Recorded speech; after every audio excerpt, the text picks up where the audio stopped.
reconocidos, son hechos muy graves y que cuando ustedes tengan que decir si están o no aprobados los hechos que les va a pasar al señor magistrado presidente como objeto de veredicto, espero que no tengan ninguna duda por la prueba que se ha practicado, que deben decir que sí, a que están probados y que luego sin poner las penas en el sentido que han escuchado que se ha solicitado por el fiscal y se han adherido las partes. ¿Por qué se han modificado las penas hoy en este acto de llevar definitivas? Fundamentalmente por la actuación del propio acusado, donde hoy finalmente ha reconocido, que le dijo que estaba arrepentido de los hechos delante de ustedes y ha reconocido todos y cada uno de los delitos por los cuales la Fiscalía y las acusaciones que hemos acusado.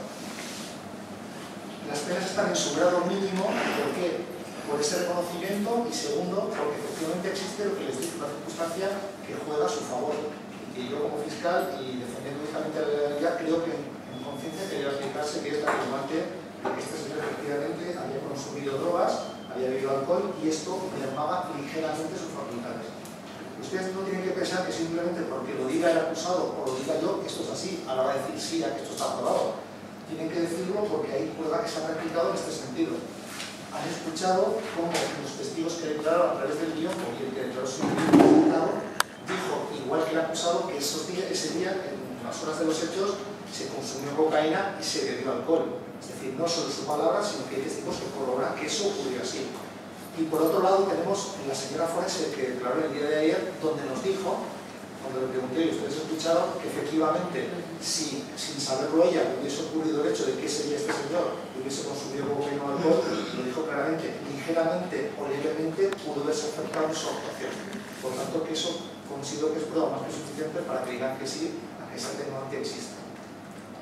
Respecto a los hechos de la carrera de los mismos, lo que ha quedado acreditado fundamentalmente por el reconocimiento del acusado respecto a lo más grave, la muerte de Rubén y Antonio. Respecto a la muerte de Rubén, él contestó que sí a la pregunta que yo le hice, si le pegó un tiro a la cabeza y lo mató. Dijo que sí. Aparte de lo que dijo el acusado, tenemos que la persona que era amiga de Rubén y que se encontraba en el mismo sitio donde lo mató, en la cocina, que fue uno de los señores que declaró aquí, David Alcarte, dijo que delante de él vio como cogió la pistola y pegó un tiro a la cabeza. Y además tenemos a los otros dos testigos que declararon ayer, que no vieron directamente en la cocina cómo lo mató, pero sí vieron cómo cogió el arma, se dirigió a la cocina, salió con el arma, escucharon el disparo y que escucharon a Pedro López Cano decir que le había pegado un talegazo y que lo había matado. Considero que está más que probado, no tendrá ninguna duda en que este señor efectuó el disparo y que mató a Antonio. La otra muerte, Antonio Zubillaga, pues lo mismo, la principal prueba es que asumiendo su responsabilidad, el acusado ha dicho que efectivamente disparó, creo que 5 veces estando sentado en el sofá. Pero además, ahí se encontrará también el testigo Isaac Tuque, que declaró también a través del guión para que lo identifiquen, que corroboró lo mismo que dijo el acusado, que dijo que él vio perfectamente cómo este señor le pegó esos tiros. Respecto a las dos muertes, que estos señores existían y que murieron, aparte de lo que estamos diciendo aquí nosotros, tienen que tener la prueba fundamental, que es la forense que declaró ayer. A las dos personas que fueron recogidas por los agentes que entraron en la vivienda donde yo estuve también, que les dije, el primero ayer, y que estaban muertos, fueron las mismas personas que vio posteriormente a la forense y certificó que estaban muertos y además nos dijo ayer cuál fue la causa de la muerte. En el primer caso dijo que fueron unas lesiones muy importantes, como lo relató, pero que en definitiva se puede sencillamente definir o traducir que murió de un disparo de cabeza. Y también, por respecto al segundo muerto, que efectivamente murió, tal como había relatado el acusado, tal como habían relatado los testigos, por 5 disparos de bala. Solo encontraban 3 balas en el cuerpo porque había orificios de salida que finalmente se van a salir. Por tanto, que este señor mató a estas dos personas y que lo hizo con la atenuante de estar bajo los efectos de la droga, pero que lo hizo con su intención de matar, yo creo que no hay ninguna duda y que ustedes no tienen otra cosa que decir que sí a la pregunta que se le preguntó sobre eso. Pasemos a la actuación de este señor con respecto a la policía. Ya les dije que este señor es la primera vez que había antecedentes por lo mismo, por la justicia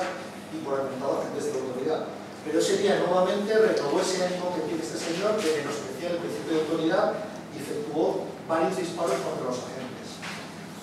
Y se ha modificado, ustedes no sé si han llegado a ver, cuando escucharon atentamente lo que dijo la señora secretaria de cómo era esa calificación inicial. Inicialmente se solicitaba que se le pusiera pena por 10 delitos de homicidio de tentativas. Visto el reconocimiento de los hechos y un poco la prueba que se ha practicado por los agentes, finalmente la Fiscalía considera que la opción justa o más adecuada a lo que ocurrió los hechos, con la prueba que se ha practicado, es calificar por un lado 5 muertes en tentativa por esos 5 agentes que han declarado a través de la televisión por videoconferencia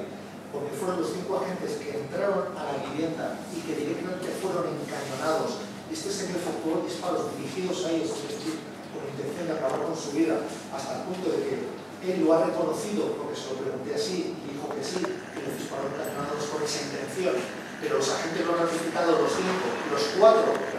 que han declarado por videoconferencia, aunque consta actuaciones en documental, que ustedes podéis si quieren ver, pero deben de escuchar lo que han dicho sus 4 compañeros que han declarado, que el 5º que ha declarado, por el que sí que pide una condición tentativa, entró en esa vivienda, igualmente como los 4 anteriores,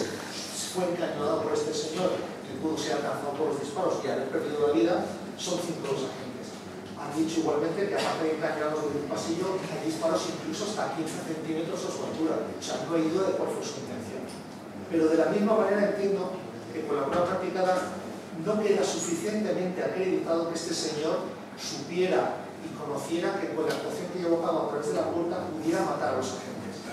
Como les he dicho y repetido, como mi intención es que realmente se aplique la ley en su justa medida, entiendo que no se le puede atribuir esos 5 homicidios en tentativa. Y eso, junto con la actuación de disparar por la ventana y el menosprecio mostrado contra el resto de los agentes que se apostaron por la casa, debe sumarse esos disparos a los agentes y considerar que todo eso es un mismo atentado a los agentes de la autoridad en general. A su vez, los atentados se califican de muchas maneras, pero el código prevé un agravante, cuando en el mismo se utiliza un arma de fuego. Esa agravante está prevista en mi calificación, es decir, no es un atentado normal y corriente, no es pegar un puñetazo a un policía o empujarle. Es atentar de una manera muy grave, es decir, con uso de armas y disparando. Eso está previsto, es un atentado agravado, por supuesto agravado. Pero considero que eso es más justo que imponer 5 homicidios en tentativa, cosa que queda acreditada para mí, y entiendo que tampoco para ustedes, que este señor tuvo intención de acabar con la vida de esos 5 agentes que estaban colocados en la puerta.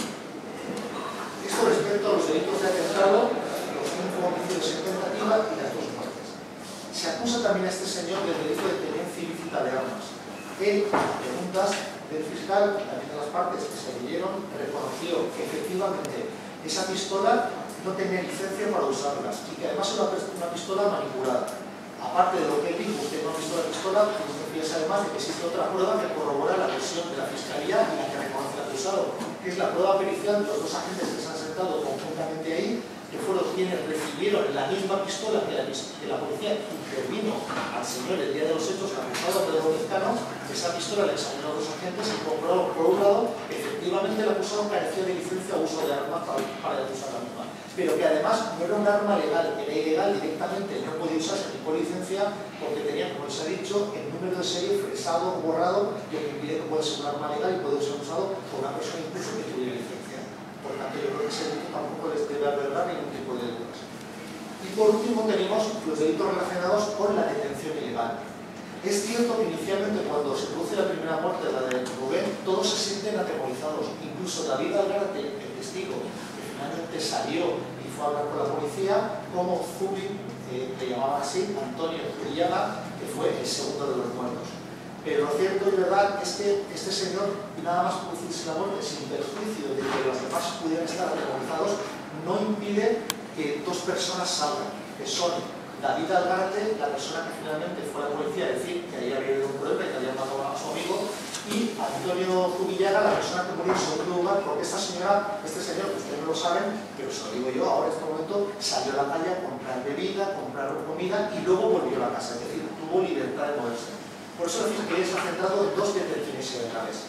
La de Isaac Truque, que fue el testigo que declaró ayer, cuando, por un lado, el acusado reconoció ayer que efectivamente impidió salir a este señor. Y él también declaró ayer que se sentía atemorizado, con mucho miedo. Este señor se guardó las llaves en el primera dijo, además tenía la pistola en la mano. Le impidió y le anuló su voluntad de tal manera que le impidió salir. De hecho, este señor fue rescatado finalmente, porque como han dicho los agentes, fue a quien se encontraron con vida junto con el fallecido. Este es el delito de detención ilegal, que tiene una pena de 4 años. Pero a su vez, entendiendo que es una circunstancia positiva o favor del acusado, por parte de la Fiscalía también se reconoce un delito de detención ilegal, pero con el subtipo que se llama atenuado. Este señor voluntariamente dejó salir a las 8 de la tarde a David Pérez, que era un conocido amigo suyo. Tuvo un problema, una enfermedad, una subida de azúcar, se había inyectado insulina, y este señor conscientemente le dejó salir. Por eso se le pide el delito de detención ilegal, pero de manera atenuada, porque al dejarlo salir la pena ya no es de 4 años, sino de 2 años. Esto queda acreditado también por lo que dijo el acusado, el dejarle salir momento, y por lo que dijo el propio David Pérez, que fue el señor que se sentó ahí, el tercero de los testigos, que efectivamente dijo que cuando salió este señor, aparte de los que se había matado, se sintió atemorizado, se sintió dudando de su voluntad y que realmente ese señor dijo que de allí no se iba a nadie hasta que se quedara. Entiendo que eso, que básicamente su función es muy sencilla porque tiene una prueba que es clarísima, fundamentalmente la ratificación o reconocimiento del acusado de todos y cada uno de los puntos que les he dicho, que básicamente son los puntos que le va a pasar el señor magistrado presidente para que usted diga si están aprobados, que van a ver que coinciden casi en su totalidad con las preguntas que yo le hice a este señor y que él reconoció, junto con el resto de las pruebas que les he ido diciendo, que no hacen sino añadir más seguridad a la que tienen ustedes que tener ya de antemano para tener clarísimo que los hechos se producen como son. Los hechos son muy graves, ciertamente no hay que añadir más, ustedes habrán visto, aunque ha sido muy breve, porque ya se ha reducido, he visto el reconocimiento de este señor, pero habrán podido escuchar por lo que han dicho la señora secretaria cuando leyó los hechos, por lo que les estoy diciendo yo, por lo que han dicho los agentes, que los hechos fueron muy graves, pero con una serie de circunstancias que son a favor de él y ha sido, sobre todo por su reconocimiento, la motivación de esa modificación. La pena concreta que se va a imponer a este señor no corresponde a ustedes. Eso, aunque ya se ha avanzado, que se ha modificado, yo he visto como la defensa y las acusaciones han considerado que es la justa y se han adherido, ustedes van a decir que los hechos están o no probados, que los que son a favor o los que son en contra, pero luego nos volveremos a reunir y diremos, por las penas que deben poner eso son estas, no serán otras sino las que han escuchado, porque hay un acuerdo general que han escuchado que se han adherido las partes. Son unas penas importantes, pero considero que son las penas las que son las justas. Se le pide inicialmente 110 años de prisión, con estas penas se van a quedar la condena en 55 años de prisión, que es la mitad. Es la mitad. Pero se han eliminado varios delitos y este señor ha reconocido los hechos y tiene un atenuante. Considero que es la pena justa. Nuestra Constitución dice que las penas privativas de libertad, cuando uno ingresa en prisión, tiene una finalidad principal que es la reinserción social. Este señor, por muy grave que sean los hechos, tiene derecho sobre la inserción social. Y esto significa que la pena máxima de cumplimiento no puede pasar de 20 años. Es decir, cuando se ponen más de 20 años, se acreditan los hechos muy graves y que en teoría le corresponden, pero tienen que saber que en efectividad, en lo que es efectivo y en la práctica, son 20 años los que se pueden cumplir en prisión. ¿Qué ocurre? Que hay un beneficio, la posible libertad condicional que saliera antes, con la pena que se impone de 55 años, ni siquiera adelantando el beneficio de libertad condicional podría beneficiarse. O sea que finalmente son esos 20 años, con independencia que haya cumplido todo ese tipo de preventivo, lo que cumplirá este señor.